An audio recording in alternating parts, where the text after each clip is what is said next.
1,80,000 টাকা। 1,80,000। বাইকটা কত কিলো চলেছে?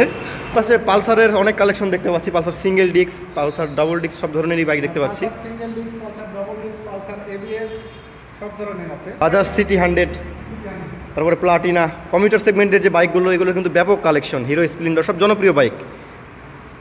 আসসালামু আলাইকুম সম্মানিত ভিউয়ার্স, আশা করছি আপনারা সকলে বেশ ভালো আছেন। আমিও আল্লাহর রহমতে বেশ ভালোই আছি। আপনারা কি লক্ষ্য করেছেন ইদানিং সেকেন্ড হ্যান্ড বাইকের চাহিদা কতটা বেড়েছে? নতুন বাইকের চড়া দামের এই সময়ে সেকেন্ড হ্যান্ড বাইক যেন অনেকের কাছেই দারুণ বিকল্প হয়ে উঠেছে। আজকের এই ভিডিওতে আমরা আলোচনা করব বর্তমান বাংলাদেশে সকল মডেলের সেকেন্ড হ্যান্ড বাইকগুলোর বাজার মূল্য এবং সেকেন্ড হ্যান্ড বাইকগুলো কেনার সুবিধা অসুবিধা। সাথে এও আলোচনা করব ক্রেতাদের আসলে কি কি দেখে সেকেন্ড হ্যান্ড বাইকগুলো কেনা উচিত, বাইকগুলো কেনার আগে আসলে কি কি বিষয়ে অবশ্যই খেয়াল করা উচিত। তো আর কথা না বাড়িয়ে চলুন শুরু করা যাক আজকের এই ভিডিও।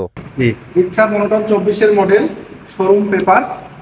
এটার আস্কিং প্রাইস 1,80,000 টাকা। 1,80,000। বাইকটা কত কিলো চলেছে? চলেছে 7,841। মাত্র 7,841 কিলো চলা বাইক। দাম নির্ধারণ করা হয়েছে 1,80,000। আচ্ছা, এরপরে আরো একটা জিক্সার মনোটন দেখতে পাচ্ছি, এটা ব্ল্যাক কালার। এটা কত সালের মডেল? এটা 24-এর এপ্রিল মাসে কিনা। 24 এপ্রিল। 24-এর এপ্রিলে কিনা। এটা চলেছে 4,000 কিলোমিটার। মাত্র 4,000 কিলো চলেছে। এই বাইকটার প্রাইস কত নির্ধারণ করা হয়েছে? 977 কিলোমিটার চলা।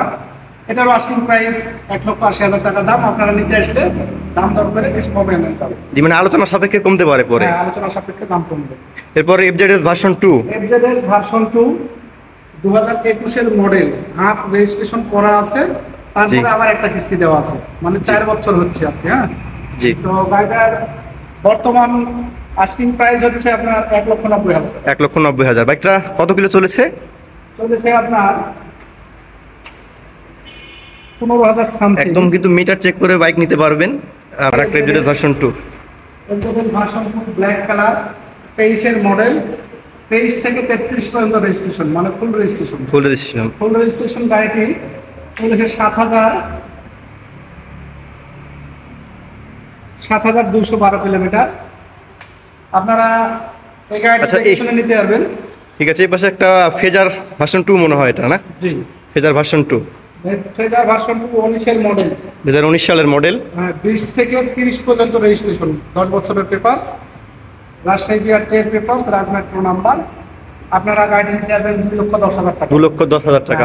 আচ্ছা, এই পাশে পালসারের অনেক কালেকশন দেখতে পাচ্ছি, Pulsar single disc, Pulsar double disk সব ধরনেরই বাইক দেখতে পাচ্ছি। Single disc, Pulsar double disk, Pulsar ABS সব ধরনের আছে। আমি পালসার সর্বনিম্ন দামের আমার ঘরে আছে। পালসার ডাবল ডিস্ক 19-এর মডেল। পালসার ডাবল ডিস্ক 19-এর মডেল। হ্যাঁ, শোরুম পেপারস। জি, showroom papers, Pulsar double disc 19-এর মডেল। গাড়ি একবারে নিব, চলা একটু বেশি, দাম আসবে 1,10,000 টাকা। 1,10,000। মানে এটা বেশি কিলো চলেছে। কত কিলো? যেহেতু 2019 সালের মডেল, একটু পুরনো হবে, এটাই স্বাভাবিক। বাইক কিন্তু আপনি একদম সবকিছু যাচাই বাছাই করে চেক করে নিতে পারবেন। 7,700 কিলোমিটার হলো, এটা মিটার কমানো আছে। এটাতে মিটার কমানো আছে, সেটাও কিন্তু আপনাকে অগ্রিম বলে দেওয়াই হচ্ছে। আপনার আরেকটি ডাবল ডিস্ক 22-এর মডেল। পালসার ডাবল ডিস্ক 2022 সালের মডেল। হ্যাঁ, ফুল পেপারস, 10 বছরের পেপারস। 10 বছরের পেপার সহ গাড়ির দাম চাচ্ছি 1,70,000 টাকা। 1,70,000 পালসার ডাবল ডিস্ক, কাগজপাতি পেপার সব ওকে। আচ্ছা, এই পাশে কিছু ছোট বাইক দেখতে পাচ্ছি, মানে কমিউটার সেগমেন্টের বাইক। বাজাজ সিটি 100, তারপরে প্লাটিনা, কমিউটার সেগমেন্টের যে বাইকগুলো এগুলো কিন্তু ব্যাপক কালেকশন। হিরো স্প্লেন্ডার সব জনপ্রিয় বাইক। তো শুরুতে কিছু হিরো স্প্লেন্ডার বাইক, মানে এই বাইকটা আমিও একটা চ্যানেলে রিভিউ করেছিলাম, বেশ ভালোই সাড়া পেয়েছিলাম। তো স্প্লেন্ডার দিয়ে শুরু করি এই পাশ থেকে। স্প্লেন্ডারের 22-এর মডেল। 2022 সালের মডেল। 22-এর model, papers, showroom papers. Showroom papers. 1,78,000 টাকা। 1,78,000 টাকা দাম। জি জি। স্প্লেন্ডার বাইকগুলোর কিন্তু ব্যাপক কালেকশন আছে। আপনি সব ধরনের মডেলগুলো কিলো এবং আপনার সাল অনুযায়ী যাচাই বাছাই করে নিতে পারবেন। আচ্ছা, এই পাশে হোন্ডা লিভো, না? হোন্ডা লিভো দেখতে পাচ্ছি, দুইটা আছে। Honda shine SP CBS brake, Honda S125, ওটা ফুল রেজিস্ট্রেশন, এটা ফুল রেজিস্ট্রেশন, এটা শোরুম পেপারস। তো এই বাইকটার প্রাইস কত? এটার দাম যাচ্ছে 1,16,000 টাকা। 1,16,000। Showroom papers. 7000 কিলোমিটার চলা। আর আমার ঘরে সব থেকে কম চলা গাড়ি 8 দিন বয়স, 4 দিন বয়সে আমি কিনেছিলাম, এটা 56 কিলোমিটার চলা।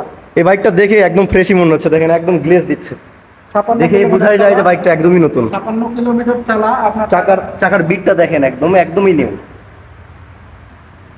আজকে 8 দিন বয়স, বাইকটার মাত্র 8 দিন বয়স। যারা যাচ্ছেন তারা এই বাইকটা নিতে পারেন। এই বাইকটার দাম হাফ রেজিস্ট্রেশনের টাকাটা ছাড় হয়ে যাবে। বাইকটার প্রাইস 96,000, মাত্র 8 দিনের বাইক। দেখেন একদম চাকার বিটটাও এখনো একদম নতুন, ফুল ফ্রেশ কন্ডিশনের বাইক।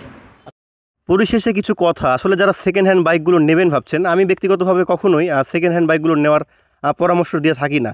তারপরেও যারা একটু সাশ্রয় মূল্যে বাইকগুলো নিতে চান, অবশ্যই বেশ কিছু বিষয়গুলোর উপর লক্ষ্য রেখে বাইকগুলো কেনা উচিত। যেমন বাইকের কন্ডিশন, কাগজপত্র যাচাই এবং অবশ্যই মাইলেজ ও বয়স, সাথে দামাদামির ব্যাপারটাও। বাইকের কন্ডিশনের যে ব্যাপারটা, বাইকের ইঞ্জিন, ব্রেক, টায়ার এবং অন্যান্য যান্ত্রিক অংশ ভালোভাবে পরীক্ষা করে নেওয়া উচিত। প্রয়োজনে একজন অভিজ্ঞ মেকানিকের শরণাপন্ন আপনি হতে পারেন। এরপরে কাগজপত্র যাচাইয়ের ব্যাপারটা, ভাই এই বিষয়টা খুবই গুরুত্বপূর্ণ হয়ে দাঁড়ায়, বিশেষ করে যখন আমরা একটা সেকেন্ড হ্যান্ড বাইক নিতে চাই। বাইকের রেজিস্ট্রেশন সার্টিফিকেট, ট্যাক্স টোকেন এবং মালিকানা সংক্রান্ত সব কাগজপত্র খুবই ভালোভাবে যাচাই করা জরুরি। চুরি হয়ে যাওয়া বাইক বা জাল কাগজপত্রের বাইক কেনা থেকে অবশ্যই আমাদের বিরত থাকতে হবে এবং এই বিষয়গুলো কিন্তু খুবই গুরুত্ব সহকারে দেখা উচিত। কারণ অনেক সময় আমরা বিষয়গুলো সেভাবে খেয়াল না করার কারণে কিন্তু আমরা শখের বাইক নিয়ে কিন্তু অনেক সময় প্যারা খাই। তবে এই ধরনের শোরুম থেকে কিন্তু এই সমস্যাগুলো ফেস করার সম্ভাবনা নেই। সর্বশেষ দামাদামির ব্যাপারটা, ভাই সেকেন্ড হ্যান্ড বাইকগুলোর কিন্তু কোনো নির্দিষ্ট দাম নেই, তা কিন্তু মডেল এবং কন্ডিশন বেশ কিছু বিষয়গুলোর উপর লক্ষ্য রেখে এই দামগুলো কিন্তু নির্ধারণ করা হয়। তো অবশ্যই যখন আমরা সেকেন্ড হ্যান্ড বাইকগুলো কিনতে যাই, সেই বাইকগুলোর কিন্তু কন্ডিশন কী অবস্থায় আছে বাইকগুলো, তার উপরেই কিন্তু ডিপেন্ড করে বাইকগুলোর প্রাইস। তো অবশ্যই এই বিষয়ে আপনাকে অভিজ্ঞ হতে হবে, তা না হলে কিন্তু ঠকে যাওয়ার সম্ভাবনা থেকেই যায়। তবে বাইকগুলো সম্পর্কে যদি আপনি আগে থেকেই অভিজ্ঞ হন এবং সকল বিষয় খেয়াল করার পরে বাইকগুলো যদি কেনেন, ভাই সেকেন্ড হ্যান্ড বাইকগুলো কেনার পরেও কিন্তু আপনার মনেই হবে যে হ্যাঁ, ব্যাটে বলে ছক্কা মারার মতোই বিষয়টা হয়ে। তো এই ছিল আজকের মতো সেকেন্ড হ্যান্ড বাইকগুলোর বর্তমান বাংলাদেশ বাজার মূল্য নিয়ে। যারা 2025 সালের এই মাঝামাঝি সময় এসে ভাবছেন যে আমি একটি বাইক নেব এবং সেই বাইকটা অবশ্যই সেকেন্ড হ্যান্ড বা ইউজ একটা বাইক, তাদের জন্য হতে পারে এই ভিডিওটা খুবই হেল্পফুল। তো অবশ্যই আপনাদের কথা বিবেচনা করে এই ভিডিওর যে শোরুমটিতে করা হয়েছে তার লোকেশন ডেসক্রিপশনে অ্যাড করে দেবো। তো আজকের মতো এখানেই বিদায় নিচ্ছি, দেখা হবে নতুন কোনো ভিডিওতে। ততক্ষণ ভালো থাকবেন, সুস্থ থাকবেন, আল্লাহ হাফেজ।